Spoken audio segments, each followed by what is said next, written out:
Hello, everybody. Grab your goat. Grab a summer beverage because it is time for the Witches Movie Coven. Yes, indeed. I am Patti Negri. I am one of your hosts. You might know me from the Witches Movie Coven. No, this is the Witches Movie Coven.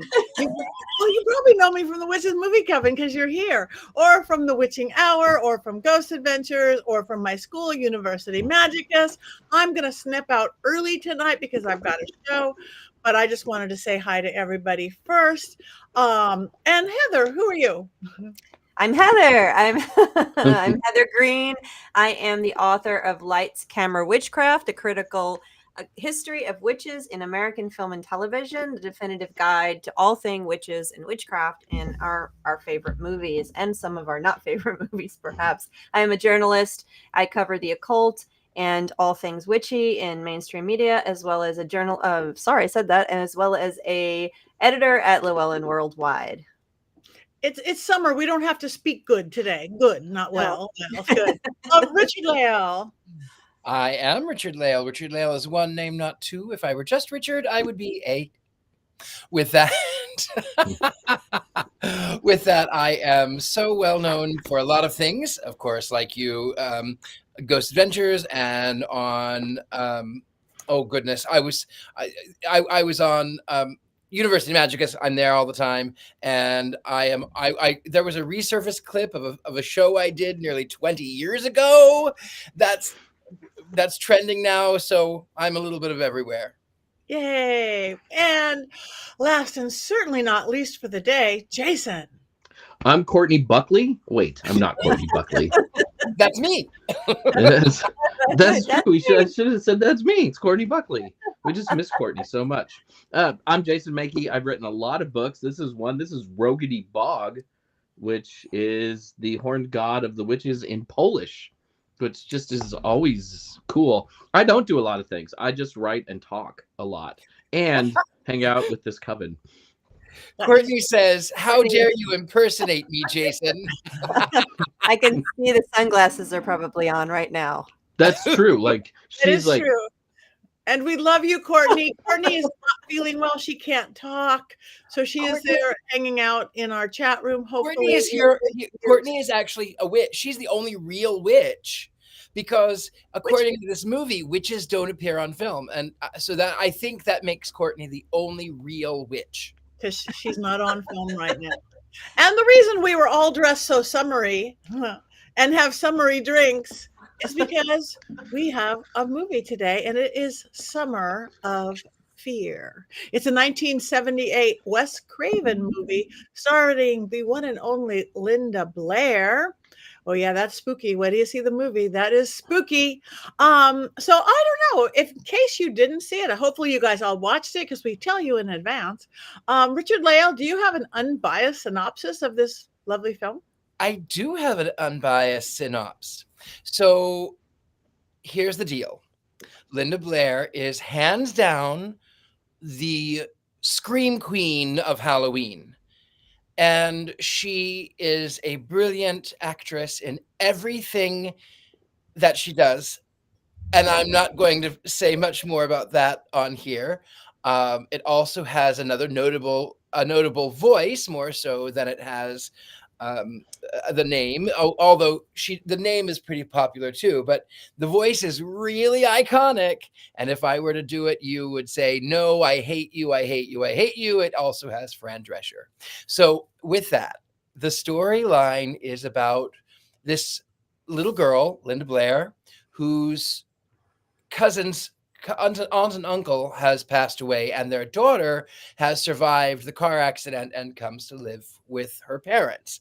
And it starts off okay. I won't say it starts off well, but it starts off okay.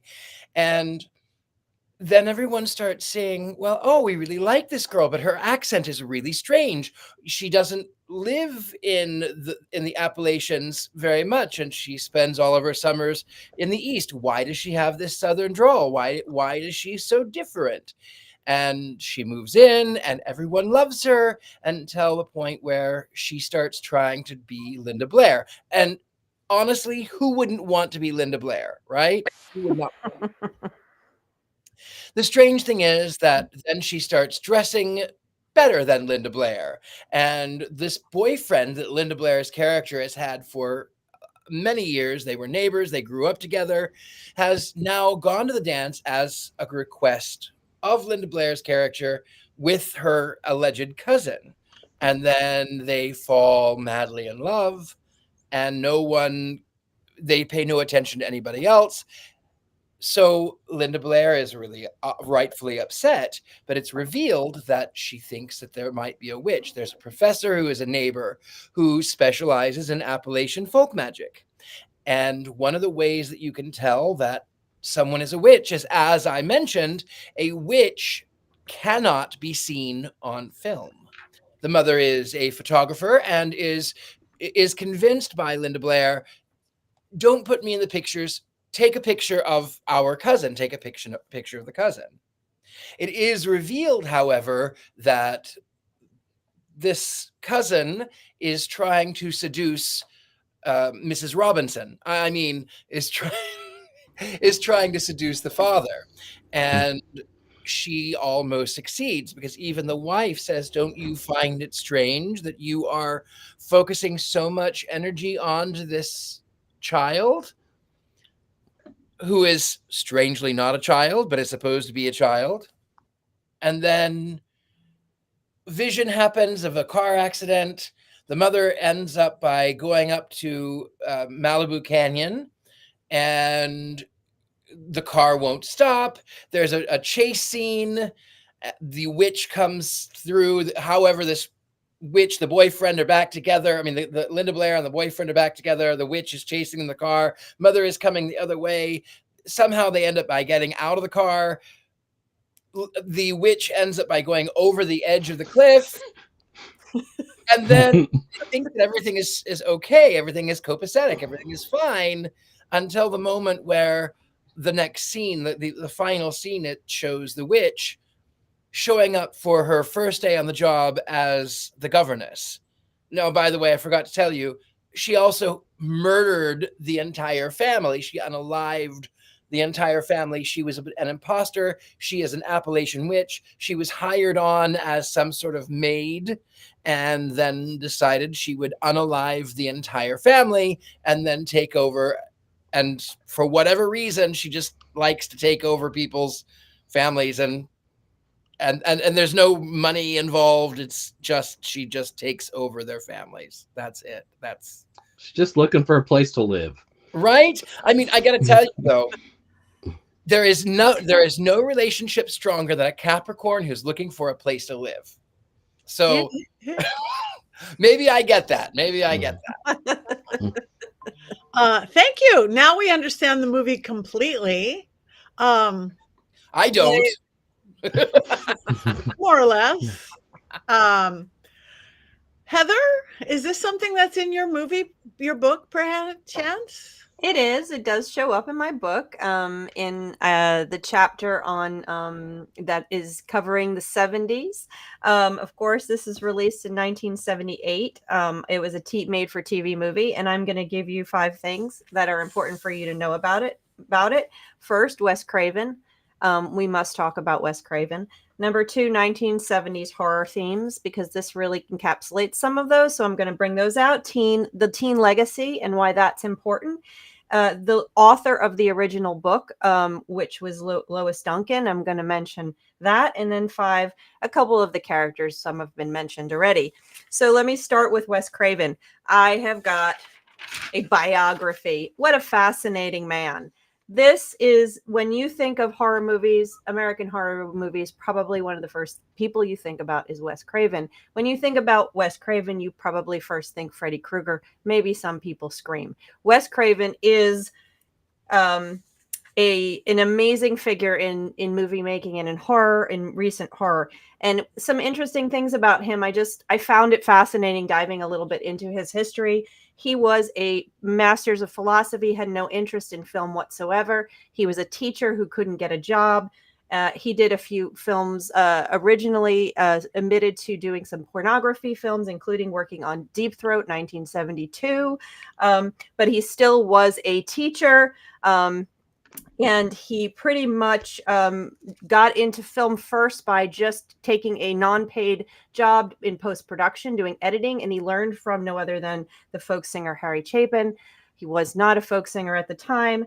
And then he got a messenger job between post-production stuff. This is actually a normal job between post-production houses in New York and in LA, where he ran into Sean Cunningham. And if you know who Sean Cunningham is, producer, director, eventually the creator of Friday the 13th.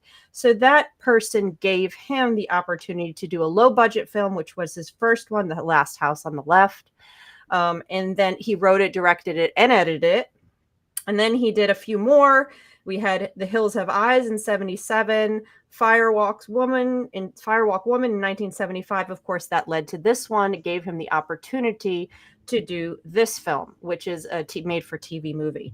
One of the few that he did not actually write. Between this and 1984, which was A Nightmare on Elm Street, he did Deadly Blessing and Swamp Thing. He also did Invitation to Hell, another TV movie. I've seen that one. Some other notables, you have Serpent and the Rainbow, 1988.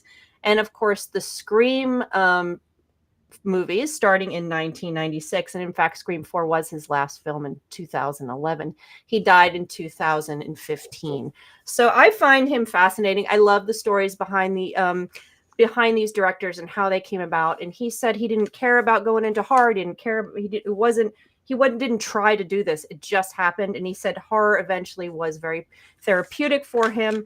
It was, what did he call it? A form of therapy in doing it, in doing these stories. And so I think that's really fascinating. Diving into their stories and what they do is always cool. Wes Craven is one of Hollywood's best.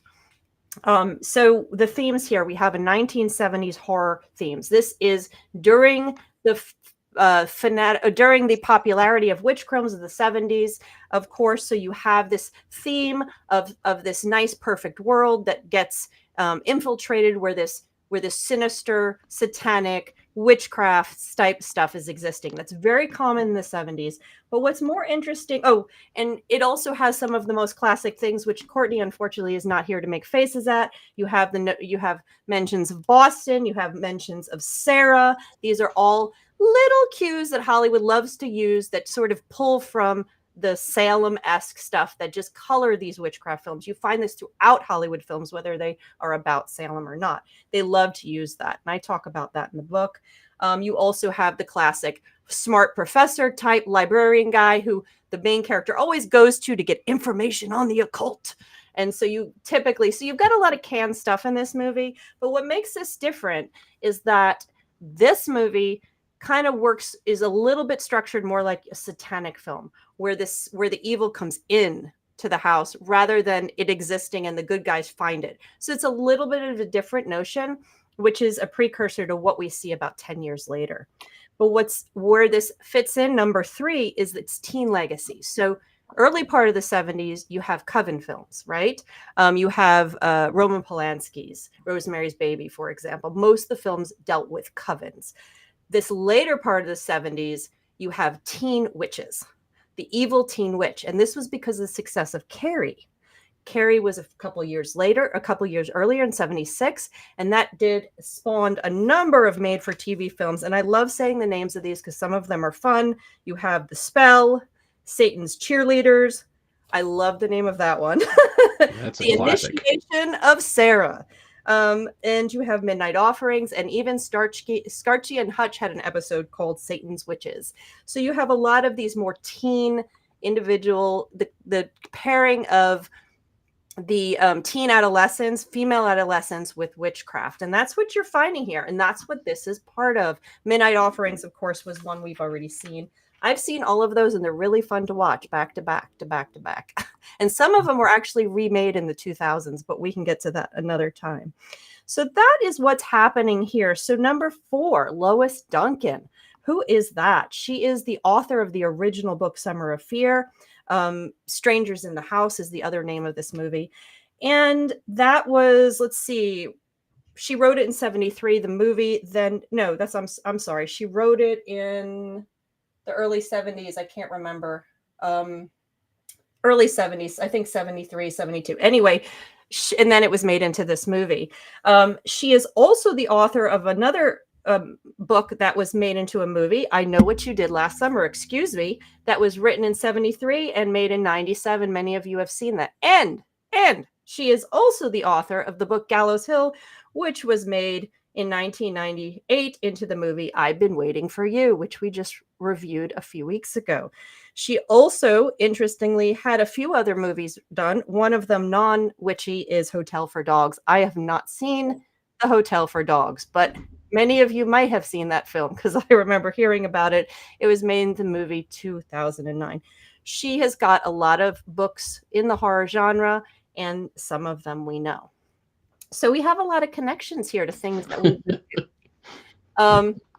Oh boy, not that movie again. Oh, it's going to keep coming back. I mean, Courtney is here in spirit, obviously. She definitely is here in spirit. And finally, we're going to do number 5. A couple of characters we need to talk about. Their first is Linda Blair.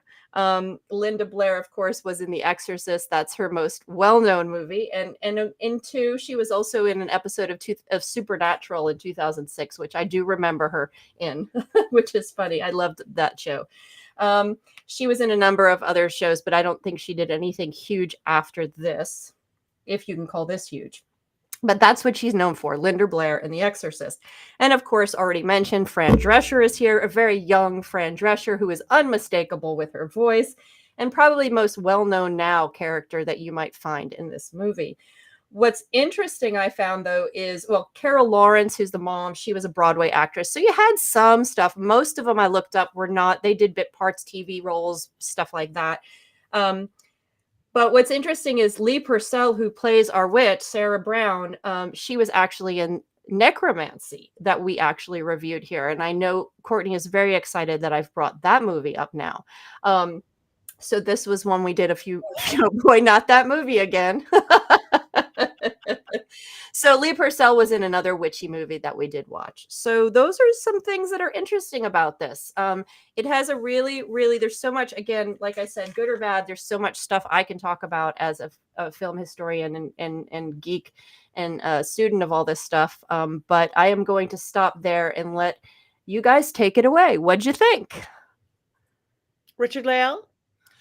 I think that it was the 70s.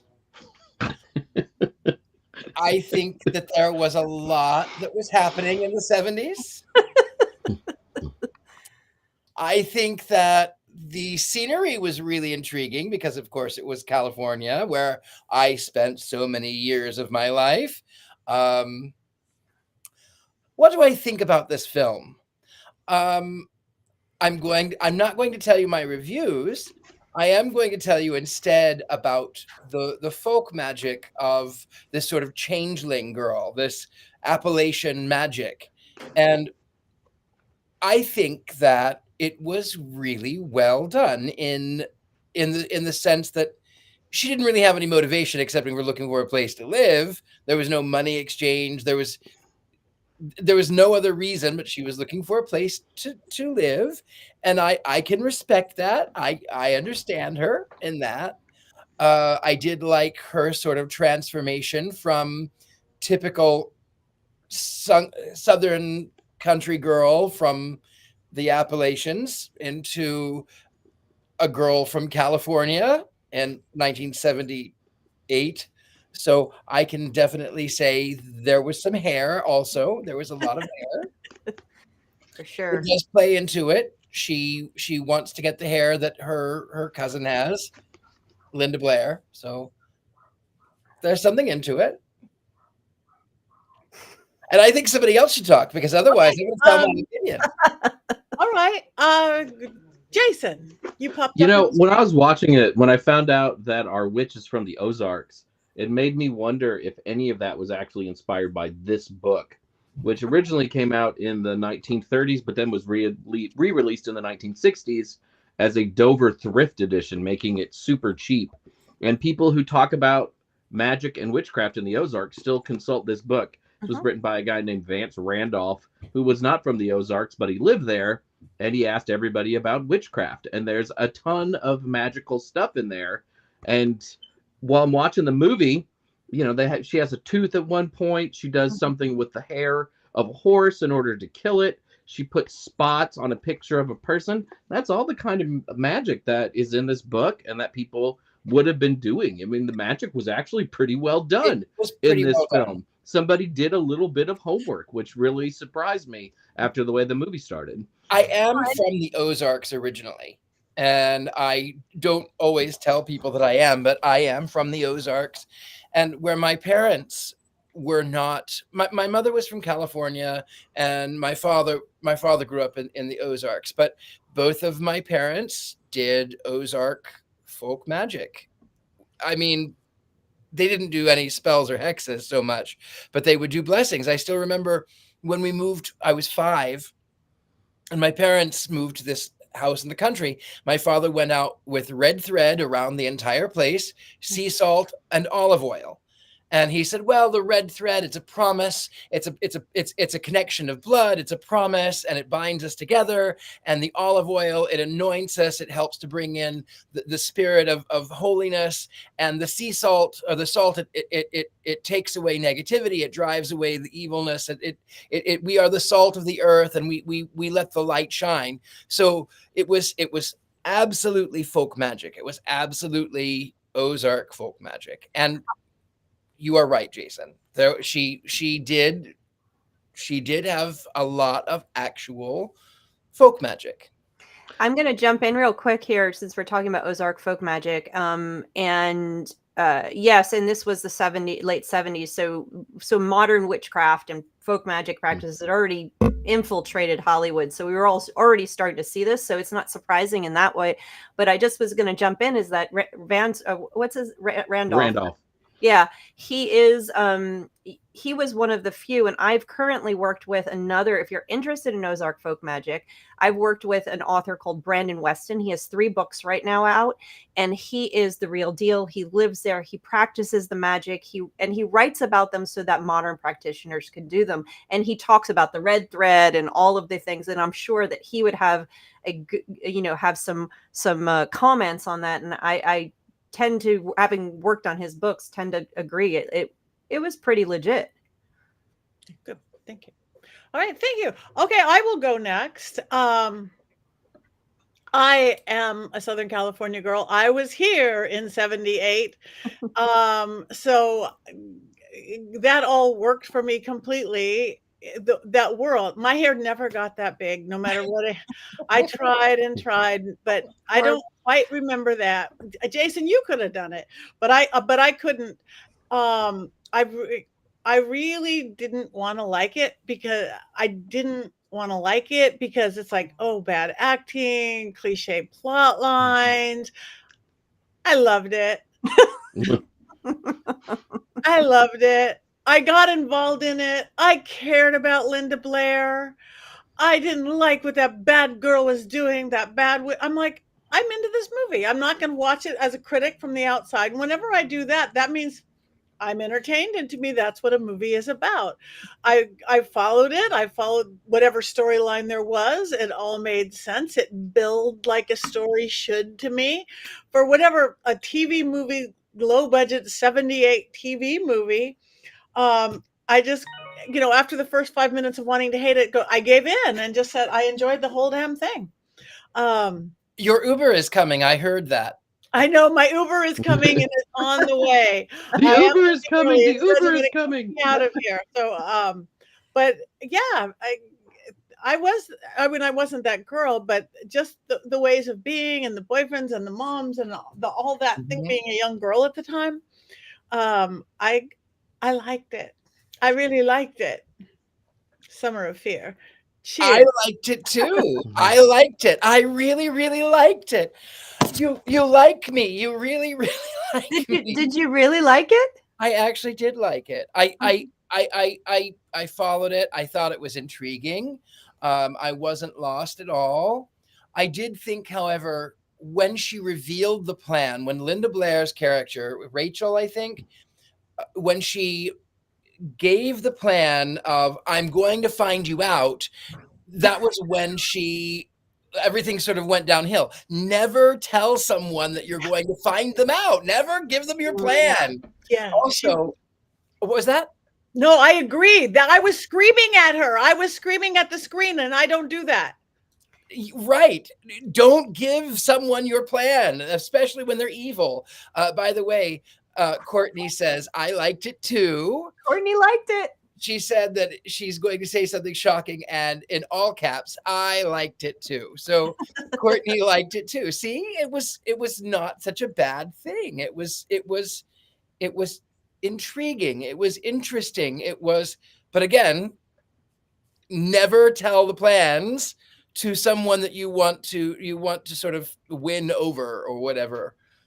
Don't tell the plans. Oh, it was a horrible movie. I mean, did I like it? I kind of did, but it was a horrible movie. You're watching the movie, and there is this gigantic wrestling match in the green room, and there are moments you can tell, like, that's the stunt double of Linda Blair, because her hair will change while she's grappling on the floor. And then the witch's character just sort of changes all of a sudden. She doesn't have to do spells in the traditional way that we do spells.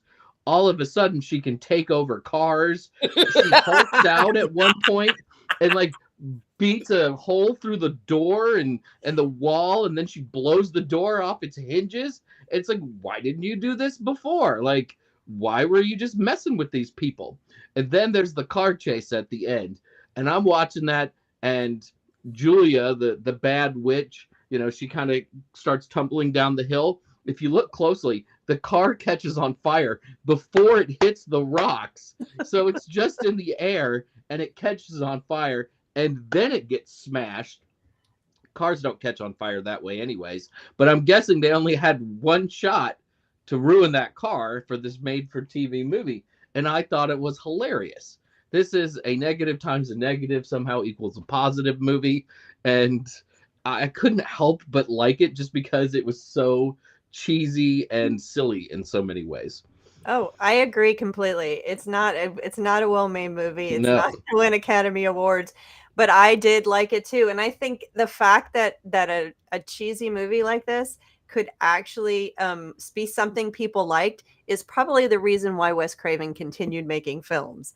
And it is one of the better ones of this whole genre of teen films, made for TV films at the time. I did love it. I do have to say, similar to The Craft, and that's sacrilege to say, I had trouble with the ending. I think they lost it at the end, where the witch goes a little bit over the edge, the glowing red eyes and the bursting through the room and all of that stuff. Levitation circa 1978. Yeah, by that point I was like, they could have done a better, they could have had a little bit of a better ending. And it's the same thing. I still have that same reaction with The Craft. Again, that's sacrilegious when I say that for many people, but hey, it's my opinion.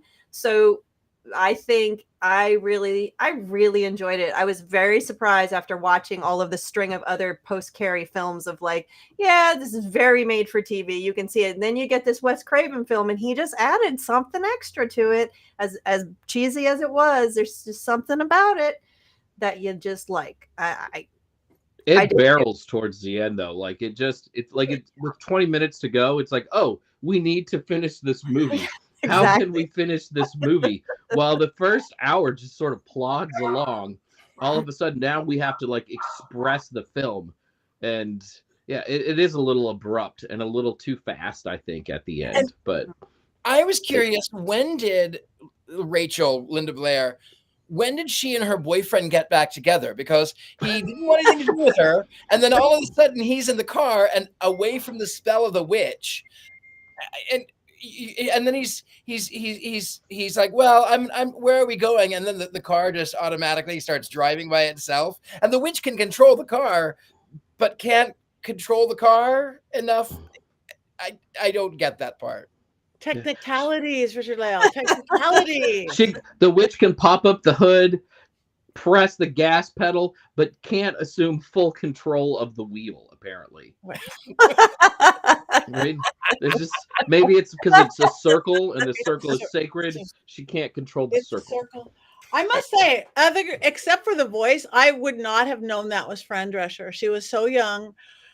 Except for that telltale voice. I'm like, I know that voice. What is that voice? Oh my God. You know. As someone who's watched Saturday Night We Fever, work so hard. as a Saturday Night Fever fan, I'm used to seeing young Fran Drescher because she's in that movie too. Also very young. So I was like, I'm used to seeing 19-year-old Fran. I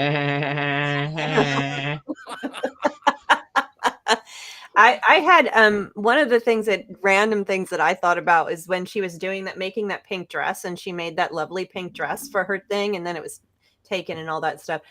All I can think of is that's a heck of a nicer dress than Pretty in Pink, because and I'm like, that actually should have been the Pretty in Pink dress than that thing that she made in that movie. So sorry, that was my costuming comment. Random thoughts during a movie. I like that dress way better than that thing that monstrosity in that other movie.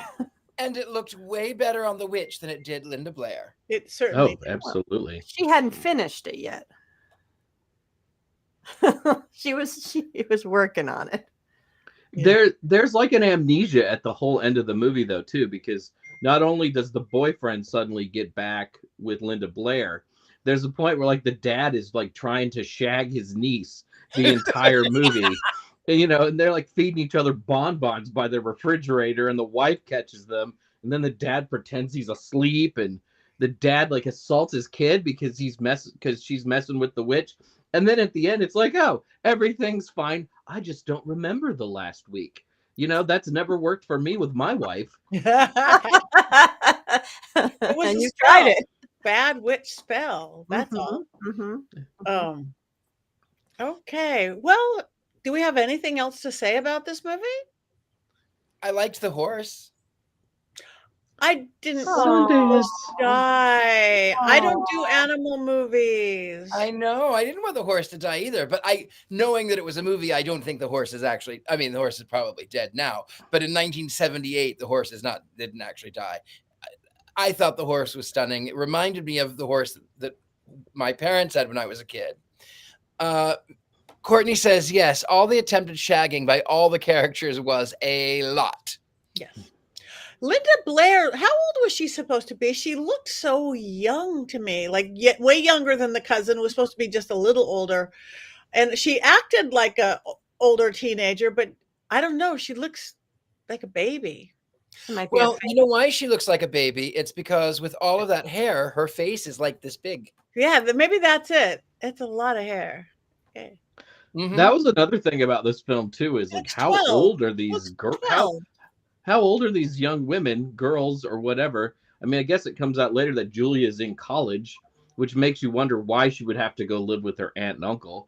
And I'm looking at the Linda Blair character, and I just assume she's in high school because she's living at home, and she seems to be living there full time. It's very strange in that regard. And she still fights with her little brother.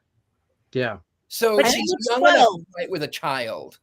She's going to a dance, and she has a boyfriend. I just assumed it's junior or senior year of high school. I assume so too, but she looks 12. She has a baby face, doesn't she? Yeah. But she also can just sneak out in the middle of the night and break into hospitals and talk to weird old men who are experts on witchcraft at their bedside. I mean, it's like the rules do not apply to Linda Blair. No, clearly. And we saw The Exorcist. We know they don't apply to her. It's true. Did you think, though, that when she told her brother to drop dead and then he started gagging and then didn't move, did you think he was actually dead there for like a split second? That maybe Linda Blair was actually the witch? I didn't think she was a witch, but I thought, the other witch did it. I thought my YouTube was buffering or something, and I was just stuck somewhere in the film. Well, anyway, my Uber is going to be here in 5 minutes, so I want to start to make my goodbyes to everybody. I miss you when I'm not here. I'm actually not going to be here next week because I have a book signing at Barnes and Noble. Anybody in Los Angeles? It's a collaboration book, Women Gone Wild Intuition Edition. women from all over the world, each doing a chapter on intuition. We just did a huge launch in New York. They're doing one in Florida. I just didn't want to go to Florida. But we are here in LA. We're doing this big thing at a spa all day Saturday and Barnes and Noble Wednesday. So if anybody's here, come get it. The book is really wonderful because it is all these different perceptions of medical doctors, me, all sorts of different people on intuition and women empowerment all the way. This is girl power all the way, as we were jumping up and down at our billboard in Times Square, like turning into 8-year-olds. But anyway, it's a fringe festival here in Los Angeles, and the only night I can get in to see one of my dearest friends. So I'm not giving it away. I might give me a wands up when you guys vote. I'm going to hand this over in really good hands to Richard-Lael to host the rest of the evening and take votes and talk about what's coming next and what all you guys are doing. And Black Phillip and I and my Mike's Hard Lemonade. Today. Good night, guys. Good night. Love you, Miss Patti. Bye, Patti. God, tomorrow. Happy solstice. The solstice. Yes. Summer. Yeah. Perfect Happy movie for this. solstice. Happy solstice. Bye. Bye. Love you much. Love you guys so much. Bye. Well, okay. Now that Patty's gone, we could actually talk about the secret plans. Now, nobody really actually liked this film, right? We didn't really do that for Patti, right? We're just all worried we're going to get kicked out of the show, so we always just have to agree with Patti. That's the rules. Now, everybody in the chat, you can be completely honest about everything. Courtney says, to be fair, she fights everybody. Taya says, Courtney fights kids. It's a minor offense. Get out of my brain. Right? Wait, I wish I had my sunglasses. I would impersonate you, but I don't. So I guess we should talk a little bit about, we talked a little bit about the magic. We talked about the plot. We talked about a little bit of the history. We talked about Wes Craven. Maybe we should talk a little bit about what is your favorite Wes Craven film? Yes. So Heather, why don't you go first? Tell us your favorite Wes Craven film. Well, you know what? I didn't, as much as I love horror films now, I did not watch horror films growing up because they terrified me. I'm going to be completely honest. I did not see a horror film in the theaters until I was in college, and that was because I was in film school. And that even was Silence of the Lambs, and that's not even the same type of horror. So, and I really was terrified to actually have to watch horror when I had to start to do this book, because I was going to have to watch movies that I was avoiding because I have nightmares. And so I did, and now I love horror and I'll watch them all day long and all night long. So I got used to it. So I didn't get to see and enjoy Wes Craven growing up like a lot of my friends and my brother who would watch them at 3 a.m. So as I want to say Nightmare on Elm Street because it's his classic, but I did see Scream and I did love Scream. I have not seen all of his films, so I cannot. I would have to get a list and give you. I'm Gemini, so I'm not giving you a distinct answer. Ask me tomorrow to be a different movie. But I did love Scream, and I do appreciate Nightmare on Elm Street from a historical and filmmaker's perspective. So that's what I'm going to leave it with. Until I see all of them, I don't have a definitive answer. This is not my favorite Wes Craven film, although I did enjoy it. Jason, what is your favorite Wes Craven film? It's got to be Wes Craven's Summer of Fear. The magic, the car chases. No, it's definitely a Nightmare on Elm Street. I am of an age where I used to watch horror movies as a kid, and it was one of those things where parents would rent a VCR and rent VHS tapes, and after the parents would go to bed, we would watch the horror films, at 11, 12 o'clock at night. And one of those was A Nightmare on Elm Street, and I was absolutely terrified. There's the whole rhyming with Freddy, Freddy's coming for you. 3, 4, better lock your door. I mean, that movie really starts with that, and it's freaky. It's all kinds of freaky. But Freddy is brilliant because you cannot escape from Freddy. I've never gone to Camp Crystal Lake. I will never go to Camp Crystal Lake. I do not live in the suburbs where Laurie Strode lives. I do not have to worry about Jason Voorhees or Michael Myers.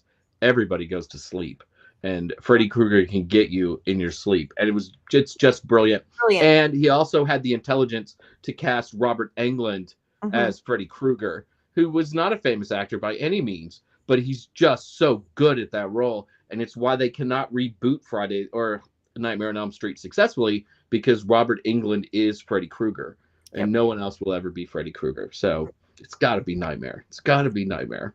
I have a confession. I have never seen Nightmare on Elm Street, and I won't, because it scared me so badly as a child. And I didn't even watch it. I think I've mentioned this before, is that my parents every Saturday would go to this auction house, and this group of kids, I must have been, God, 9. This group of kids had gathered around outside, and they asked me, "Are you rich?" And I thought, how did you know? I thought I didn't know rich. Anyway, so they said, well, we can tell those things. We know that. And I went, that's amazing. I'm famous. So then they started telling me about Nightmare on Elm Street. And I sat and intently listened to all of this story about the coming through the television and someone sleeping in the bed and all of the blood and all of these things. And then that evening I slept in my sister's room. At the time we were very close, and it was, they had the Nightmare on Elm Street television series, and it was like midnight, and that claw comes up in the screen, and I screamed and I screamed and I screamed, and I still cannot ever watch Nightmare on Elm Street. So I have to say my favorite Wes Craven film is Scream. Yes, my cousin is in that one. Matthew Lillard is in that one. So that one's kind of a little feather in my cap, but also Scream is terrifying because it's real. It seems it's based off of a real story. It's inspired from events in Florida at a college in Florida, but it scares me, but I like it.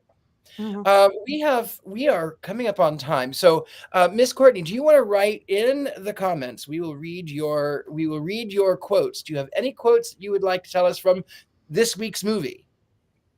Courtney Buckley, you can type them in there. And while Miss Courtney Buckley is typing, Mr. Mankey, would you like to do your movie minute? I think we can do that.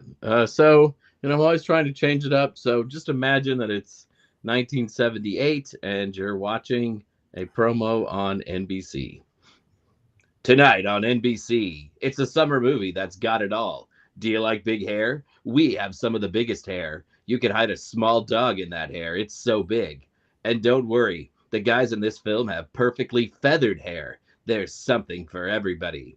How do you feel about nieces creeping on their uncle, or a cousin trying to seduce another cousin? Tonight, NBC keeps it in the family. Are you a fan of horses? Well, then let me introduce you to Sundance, an unbroken stallion who doesn't like to assist his rider opening gates with trail riding.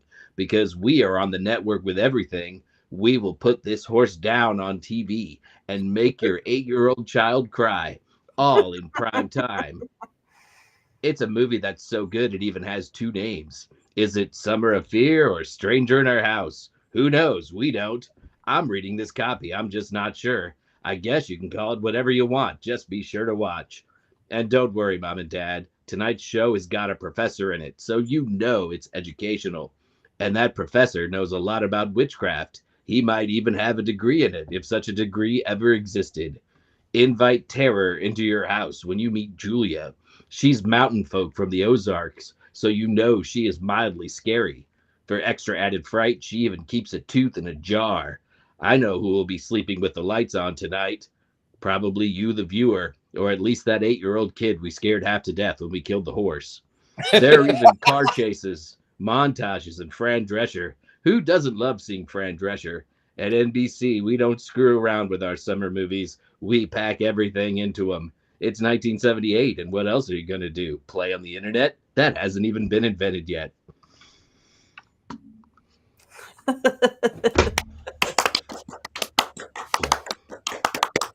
It was renamed when CBS brought the movie. So that's why it was also released in Europe too. And they used the second theatrical name. Release. Yeah. Yeah. The second name is better because otherwise if you have Stranger in the House, it gives it all away. I mean, true. Summer of Fear, and then CBS changed it, and then it went to Europe, and it became it stayed Summer of Fear, L'été de peur. When did they add Wes Craven's name in front of it? Because it couldn't have been in 78. No, I would guess not. I don't know the answer until I could pull out some academic books, but no, it had to be after Freddy Krueger and all of the stuff. Everything became Wes Craven's after that. The name before the title, that's a huge thing. Yeah. So Ms. Courtney Buckley has her favorite quote, and it says, "Julia, I like my hair this way. Mike does too. So does your father, Rachel. Well, so does your father, Rachel. Well, I can't stand a thing about you, and that includes your hair, Julia. How rude." What if we read that together, Richard-Lael, and you were Julia and I was Rachel? Just to get the whole thing in. We'll get the whole thing. "I like my hair this way. Mike does too. So does your father."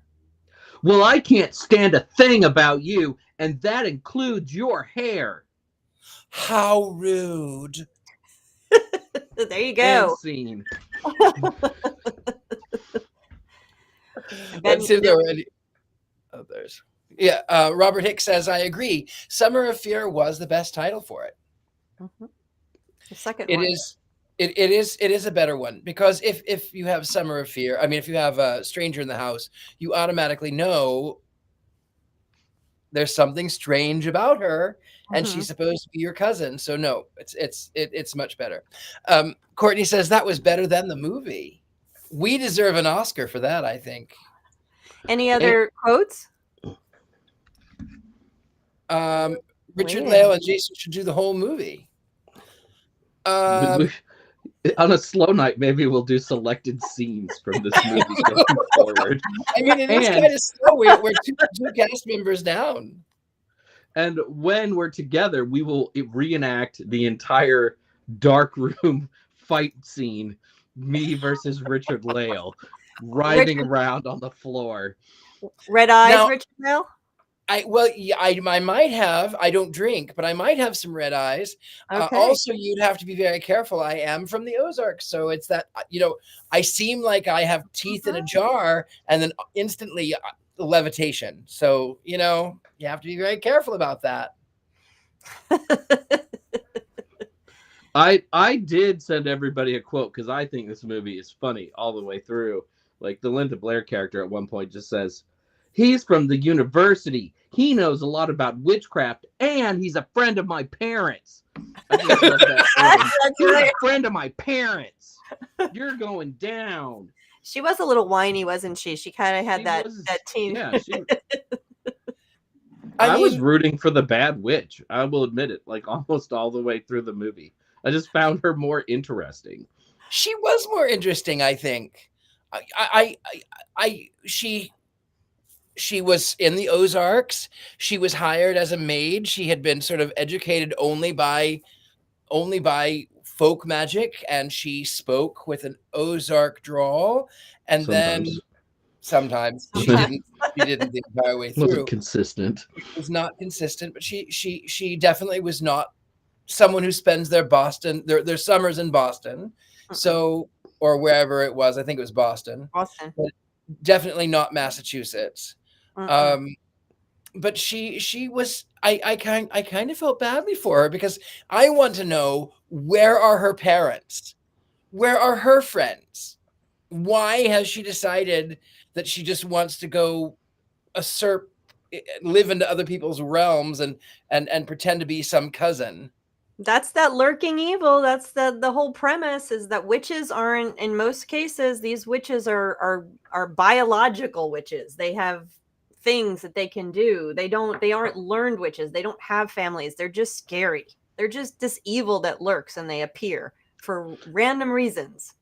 In the extended cut that she learned all of this magic from grandmother. I mean, it's the Ozarks. Obviously, Jezebel. Probably. But the Ozark folk witches do not blow things up with their hands and don't have red eyes that I know of. Brandon Weston has never spoken about. Vance Randolph would disagree. Is there Yeah, Vance Several Ram- tales about the witches tell of red eyes Oh, there and you being go. able to blow doors off of their hinges. I, of course, don't believe these stories, but many of the hill folk here have said they are real. Vance Well, Randolph, that's it. page That's something, it. something, something. Yeah, I didn't. Your eyes weren't focused on the pages when you were reading that. So, did you memorize it? I know this book well. I've quoted it in several of my books. That's why I happen to have this copy near us during the show, That is and I knew exactly where to flip. I'm just gonna. knew. I'm gonna have to consult my expert and find out about red-eyed practitioners in the Ozark Mountains and the history behind that. So, and I will report back. out of curiosity, and Heather, maybe you would know a little more about this. If you remember the old Twilight Zone, the legend of Jezebel. Yes, And one of my favorites. It's a great one. It has Anne Francis, who plays this dark-haired, she's normally portrayed as blonde, but this dark-haired Ozarkian young lady who makes a pact with an old woman who's the witch. Maybe the grandmother that this witch learned from was the same witch. Maybe she had made a pact with the devil and didn't know it. It's true. That was definitely a pact with the devil. Very clearly, it's one of my most favorite Twilight Zone episodes, and I do tons of stuff in the book. I talk about it all the time. But she doesn't blow doors open or hinges or have red eyes. Well, it was black and white. She may have had red eyes. She turns into a panther. That's her thing. But have you ever seen the extended edition of that episode of the Twilight Zone where she blows the hinges off of a door? I mean, you have to get the extended director's cut, Heather. That's true. I don't do that. I go with the total one made for the movies, made for general audiences. So I'm assuming that she did not blow hinges off of it. She did want to knock the other girlfriend down, the one who was marrying her love. She got a little violent with that, but she turned into a panther at night, is what she did. So it's a little different. But it may have been Granny Hart may have been who this one also made a pact with. We don't know. I mean, it's possible because everybody in the Ozarks knows everybody in the Ozarks. I mean, I'm from there, so I clearly know everyone from Tennessee through Kentucky through Missouri. I know all of them. You know all of them. All of them. It's part of my witch power. You know what's really disappointing, though, is this movie is set up for a sequel, right? And we never got the sequel. I mean, they had high hopes when this thing came out. There was going to be like a whole cinematic universe. We were going to see Julia take over as a nanny and do more weird stuff. And when she does that, that turns into the film The Hand That Rocked the Cradle from the 1990s. Did you guys see that one? The horror If only film? it had been Rebecca De Mornay, right? Starring in this film. Do we have to do wands up now? And or wands down? Or so I need something to do for here. Since Patti is not here, I'm going to. Patti is going to phone in her wands up. So this is Patti. This is Patti's phoned in wands up. By the way, this is a telephone for those of you who are babies. So Patti's wand is up. I have Courtney. Courtney, do your wand is up, right, Courtney? Well, she wrote in all caps. I loved it, so I'm assuming one's up. So let's see. I'm gonna see. Maybe Courtney says one's up. Does she? The old classic moon, wand up. I'm keeping the wand up for her because she wrote in all caps earlier. Oh, one's up. There it is. One's up from Courtney. I'm gonna throw a little Patti advice into this movie, though. If you are somebody who eats edible gummy things, this is the kind of movie to eat one of those before watching. It certainly is definitely an edible movie. Yes, with you that, just need a little help. we are right at time. Let's see what do we have next week, Heather? We have a wonderful suggestion from one of our folks in the chat. This is The Secret of Roan Inish. I can't remember the year off the top of my head, but it's available to screen. So screen, and you can or download or whatever we do now. and it's an Irish movie, The Secret of Roan Inish.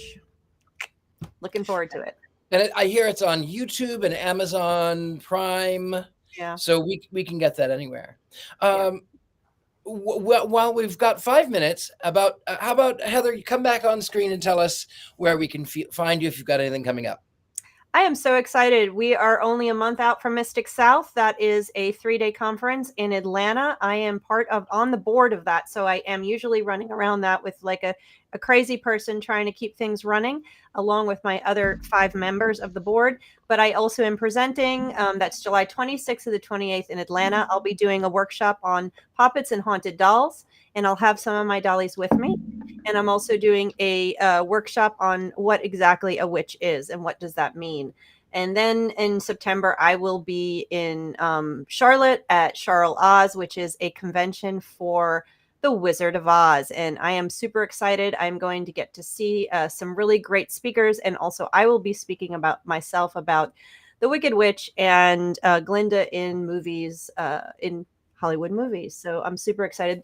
Other than that, I'm working with my authors and doing lots of fun things. I'm hoping, though, I do have to add, to see even for just 20 minutes or maybe 5 minutes, Courtney, because I'm going to be in Salem in the beginning of July and going to see the Conjuring House as well. So I'll have some fun reports in July. Will Black Phillip be at Mystic South with you, Heather? Absolutely. Black Phillip comes to Mystic South, as well as my Baphomet rubber ducky. They will both be there and waiting to see you, Robert. Good. Mr. Jason Mankey, what do you have coming up?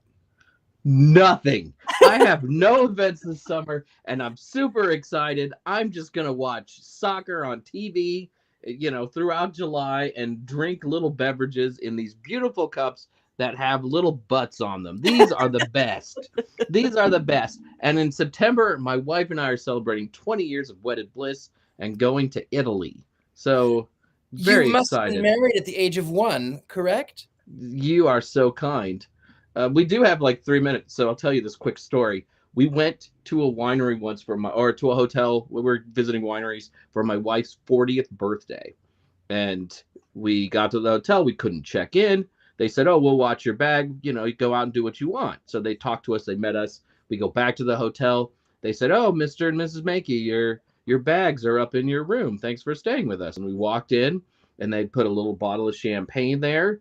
And there was a note. It said, "Dear Mr. and Mrs. Mankey, congratulations on your 40th wedding anniversary," which I thought was the funniest thing because it was my wife's 40th birthday. And I was like, they saw us. Have I aged that poorly that I married my wife the moment she came out of the womb?